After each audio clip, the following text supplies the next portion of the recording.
Okay, let's go.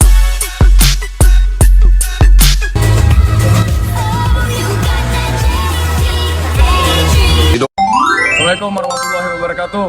Adik sanak kundang kanca.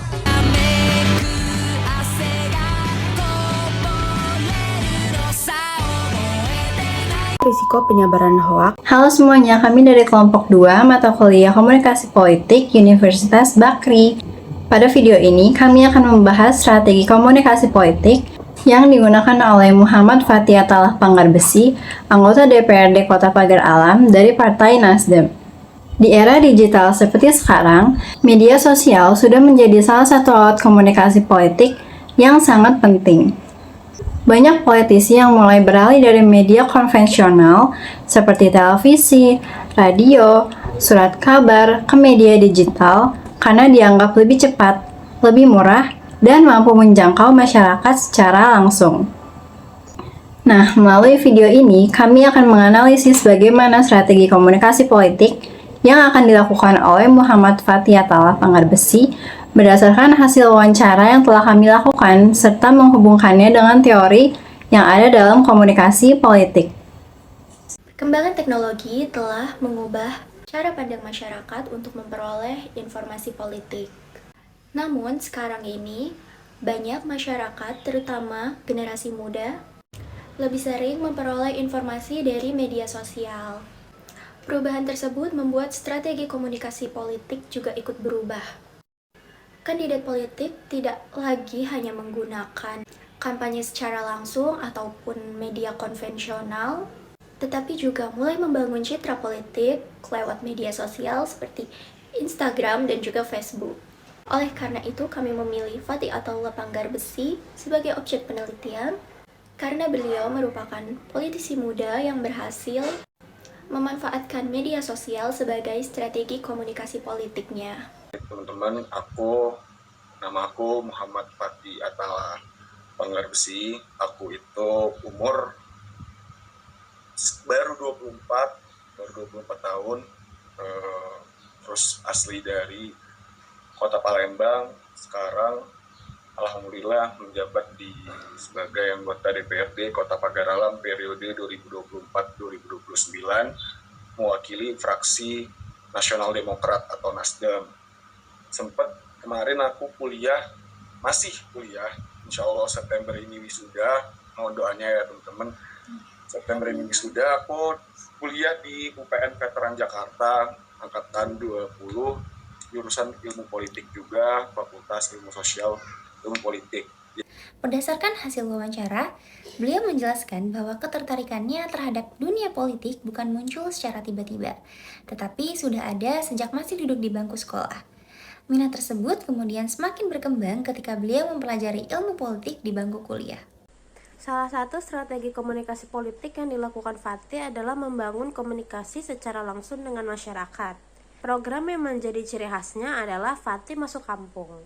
Program ini dilakukan dengan cara turun langsung ke masyarakat untuk berdialog, mendengarkan aspirasi, serta mengetahui kebutuhan yang ada di lapangan. Strategi ini menunjukkan bahwa komunikasi politik tidak hanya dilakukan melalui media, tetapi juga melalui interaksi secara langsung.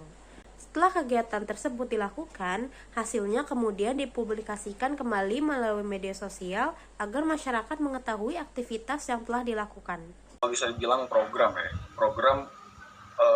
yang kita bawa itu pure mengikuti bagaimana wali kota, which is ini kita Kota Pagar Alam berarti diketuai atau dikepalai oleh kepala daerah, yaitu wali kota dan wakil wali kota. Tentu kita sebagai anggota DPRD akan selalu support bagaimana program-program pemerintah daerah untuk menjadi program dan bermanfaat untuk masyarakat banyak. Tapi kalau aku program pribadi, waktu aku kampanye sebelum aku menjadi anggota DPR, aku sempat ada namanya itu program Fathie Masuk Kampung. Kalian bisa cek di Instagram aku di Fathie Panggarbesi ataupun mungkin di berita juga bisa dilihat. Jadi program Fathie Masuk Kampung itu adalah bagaimana caranya anggota DPR mencontohkan politisi bagaimana caranya untuk belusukan turun langsung ke masyarakat dan menyerap aspirasi dengan dengan sesimpel tanya jawab ataupun berdialog lah bisa dibilang.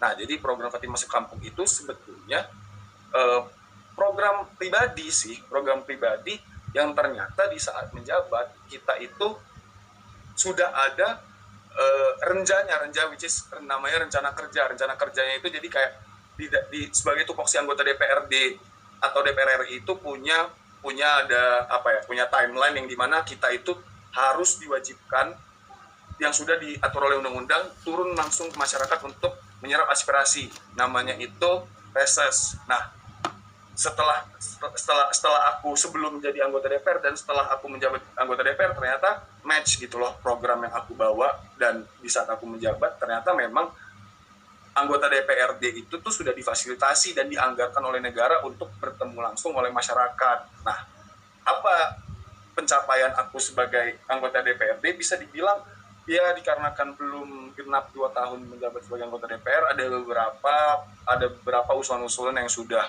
terrealisasi ya. Seperti mungkin kalian bisa cek di IG aku di Fatih Pangerbesi itu, aku sempat waktu itu mengusulkan ada beberapa jalan setapak, ada juga PJU, penerangan jalan umum, dan juga drainase dan jembatan yang belum direalisasikan oleh pemerintah sebelumnya.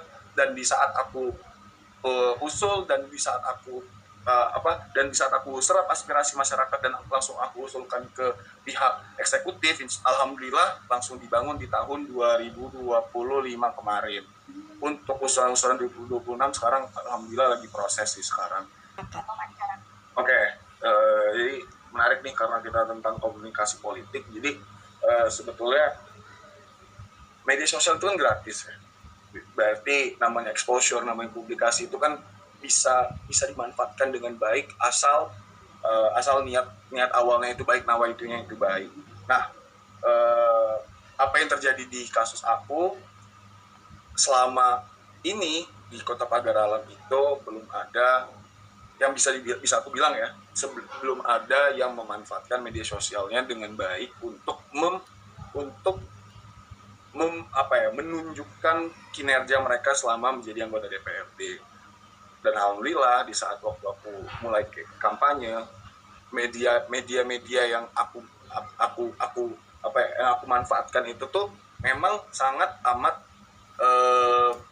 berpengaruh gitu loh dengan exposure yang aku dapat. Contoh, aku bukan orang Pagar Alam, walaupun keluarga kebanyakan di Pagar Alam, aku sama sekali nggak pernah growing up di Pagar Alam, even aku pun juga nggak tahu bahasa di Pagar Alam. Tetapi bagaimana caranya kok bisa kepilih gitu loh? Kok bisa sih banyak orang Pagar Alam yang mengenal aku? Apa yang aku lakukan? Yang aku lakukan adalah yang itu tadi, memanfaatkan media sosial. Kan banyak ya sekarang, baik itu dari Instagram, TikTok, Facebook ataupun segala macam, tergantung dari target pasar kita. Nah, yang di Pagar Alam itu yang media sosial yang mereka gunakan itu dua mainnya, Facebook dan Instagram. Lalu aku melihat potensial dan melihat celah itu, ya udah aku pakai itu aja, media sosial itu aja, sehingga yang dimana program-program aku tadi bisa diakses oleh masyarakat Pagar Alam. Berdasarkan hasil wawancara, media sosial menjadi media utama yang digunakan oleh Muhammad Fatih Atalah Pangerbesi dalam melakukan komunikasi politik. Platform yang paling sering digunakan adalah Instagram dan Facebook. Menurut beliau, Instagram menjadi media yang paling efektif karena memiliki fitur yang dapat menentukan target audiens berdasarkan usia maupun wilayah. Sedangkan Facebook dipilih karena masih banyak digunakan oleh masyarakat Kota Pagar Alam. Dan sebaliknya, media cetak seperti koran dianggap sudah kurang efektif untuk menjangkau masyarakat, terutama pada generasi muda. Apabila dianalisis menggunakan teori political marketing, strategi komunikasi yang dilakukan oleh Fatih menunjukkan adanya proses segmentasi pemilih. Beliau menyesuaikan media yang digunakan dengan karakteristik masyarakat yang menjadi target kampanye. Misalnya, di Instagram digunakan untuk menjangkau generasi muda, sementara Facebook digunakan untuk menjangkau masyarakat yang masih aktif menggunakan platform tersebut.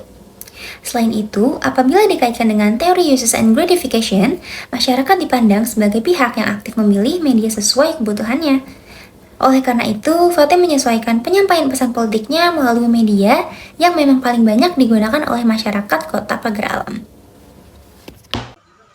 Kan kalau misalnya kita tahu kalau algoritma TikTok itu kan, kalau misalkan aku nih bikin suatu video, algoritma TikTok itu kan bukan berarti misalkan aku orang Palembang, aku ngepost TikTok, bukan berarti cuman orang Palembang doang kan yang bisa nonton, bisa seluruh Indonesia, mungkin bisa luar negeri juga kalau misalnya itu viral.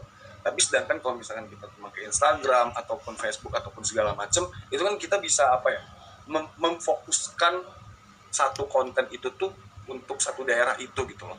Kan kalau misalkan TikTok itu terlalu general banget ya, kayak misalkan mungkin aku bisa bikin video ini, viral ternyata di Bali gitu, ternyata bisa viral di Sulawesi gitu, dan itu nggak kurang efektif gitu loh dalam kasusnya kampanye ya, karena kan pada dasarnya kalau misalkan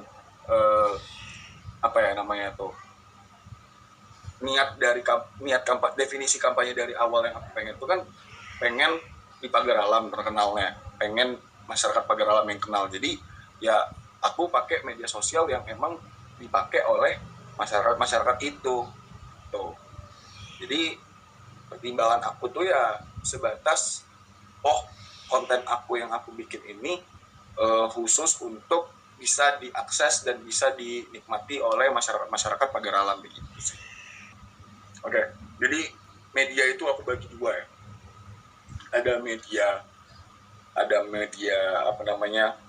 untuk campaign ya. Untuk campaign itu aku bisa bilang teori aku sendiri itu ada dua, yaitu ada media massal sama media konvensional. Nah, apa perbedaan dari dua hal tersebut? Jadi media massa itu ya bisa dibilang media sosial, atau televisi, ataupun radio, ataupun YouTube, ataupun apapun segala macam, itu bisa dibilang kayak media yang bisa dikonsumsi oleh masyarakat banyak, itu ya. Nah, satunya lagi media konvensional itu adalah yang bisa selalu kita lihat di jalan, banner, baliho, spanduk, apapun itu ya, kartu nama, yang dimana kayak yaitu old ways to campaign pada zaman dahulu, tetapi sebetulnya itu masih efektif kalau misalkan dilakukan gitu loh. Jadi kalau bisa dibilang antara dua media yang aku pakai ini, media konvensional dan media massa ini, dua-duanya aku pakai sih. Jadi karena mereka punya output yang berbeda aja. Gitu. Karakteristik masyarakat Pagar Alam dalam menggunakan media itu ya. Jadi bisa dibilang karena Pagar Alam itu masih bisa dikatakan daerah perkampungan ya, without any condescending way, bukan bermaksud untuk merendahkan, tetapi ya pada faktanya begitu. Mereka masih orang yang illiterate, belum terlalu kota, belum terlalu modern, sehingga ya karakter mereka ya masih tradisional gitu loh. Nah, bagaimana cara aku memilih media itu ya itu tadi. Aku rasa kalian juga nggak ada kan yang pakai Facebook lagi, betul nggak? Betul. Nah, tetapi masyarakat Pagar Alam masih, yang dimana itu juga mengharuskan aku untuk memakai itu, karena ya untuk updated news. Mungkin kalau misalnya kita harusnya ya TikTok, Twitter, apapun, Threads, apapun segala macam ya. Nah, jarang banget orang-orang yang angkatan kita itu tuh yang masih pakai Facebook, sedangkan kalau misalkan di Pagar Alam itu masih begitu aja sih karakteristiknya. Mereka lebih tradisional aja daripada orang-orang Jakarta pada umumnya gitu. Dari hasil analisis yang kami lakukan, strategi Muhammad Fatih Attallah Panggarbusi memiliki beberapa kelebihan. Yang pertama, biaya kampanye menjadi lebih efisien karena hanya memanfaatkan media sosial. Yang kedua, komunikasi menjadi lebih interaktif karena masyarakat dapat memberikan komentar ataupun tanggapan secara langsung melalui komentar. Yang ketiga, sosial media dapat membangun personal branding yang kuat sehingga masyarakat dapat lebih mengenal kandidat. Meskipun strategi komunikasi politik yang digunakan cukup efektif, kami juga menemukan beberapa kelemahan. Salah satunya adalah ketergantungan terhadap media sosial yang sangat mudah dipengaruhi oleh algoritma dan tren. Selain itu, media sosial juga memiliki risiko penyebaran hoaks dan informasi yang tidak benar. Namun, berdasarkan hasil wawancara, Fatih memilih untuk tidak menanggapi berita negatif dan lebih fokus menunjukkan hasil kerja nyata kepada masyarakat. Paling efektif ya, paling efektif itu Instagram, sumpah. Karena menurut aku tools dari Instagram itu tuh sangat mendompleng output yang pengen kita goals yang pengen kita dapetin. Contoh Instagram Ads itu kan bisa kita tuh kita lebih detail lagi, kita pengen direct audience-nya kita, age-nya berapa, terus juga daerahnya di mana, terus juga orang yang suka sama media kita tuh bisa, yang terpapar media kita tuh suka apa gitu loh. Jadi menurut media sosial yang paling sangat membantu itu adalah Instagram. Indikatornya aku orang Palembang, temen orang Pagarawan nggak ada, sekolah lahir di Palembang, sekolah pun tidak pernah sama sekali di Pagarawan, tiba-tiba kepilih gitu. Bukan tiba-tiba sih, maksudnya itu jadi kepilih, jadi anggota DPR di situ, sehingga ya mungkin itu bisa jadi parameter keberhasilan Instagram dalam membantu kampanye aku jadi anggota DPR gitu. Jadi yang pengen aku sampaikan dalam sebagai perspektif pengguna media sosial, apalagi sebagai politician yang memegang media sosial, yang kita tahu kita tetap harus berhati-hati dalam menggunakan sosial media, karena kita nggak tahu sebetapa dampak klausul dari apa yang kita ucapkan, apa yang kita perbuat di dalam media sosial itu bisa diolah dalam bentuk apakah itu jadi fitnah, apakah itu bisa jadi hoax, apalagi zaman sekarang ada AI apapun itu tuh ya. Jadi dalam artian pesan aku adalah ya bijak-bijaklah dalam bersosial media. Kalau bisa ya jangan sampai kita itu tuh melakukan sesuatu hal yang tidak baik dan ditampilkan di media sosial gitu. Jaim lah, jaga image.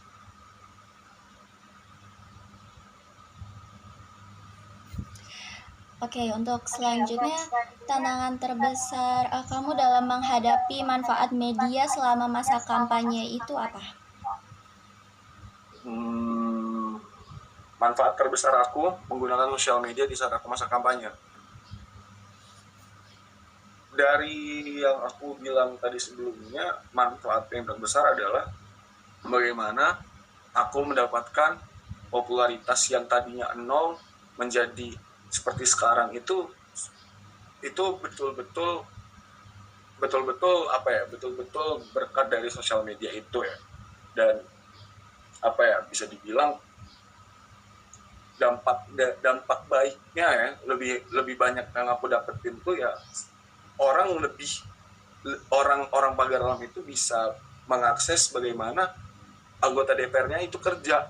Karena kalau misalkan kita nggak pakai sosial media, aku rasa yang kita tahu gitu loh, kayak apaan sih anggota DPR, apa sih kerjanya, apa sih itu gunanya gitu-gitu kan.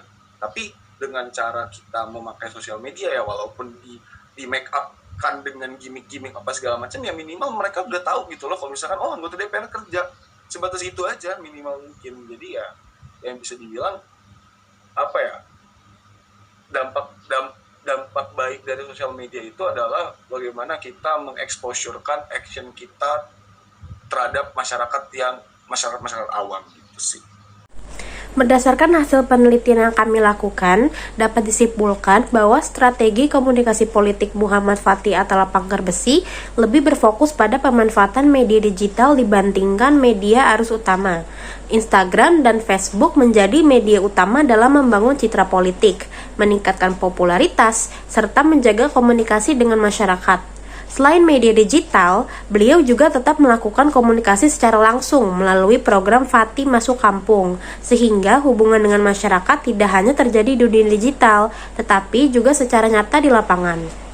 Strategi tersebut menunjukkan bahwa komunikasi politik yang efektif pada era digital tidak hanya bergantung pada teknologi, tapi juga harus didukung oleh interaksi langsung, transparansi, dan konsistensi.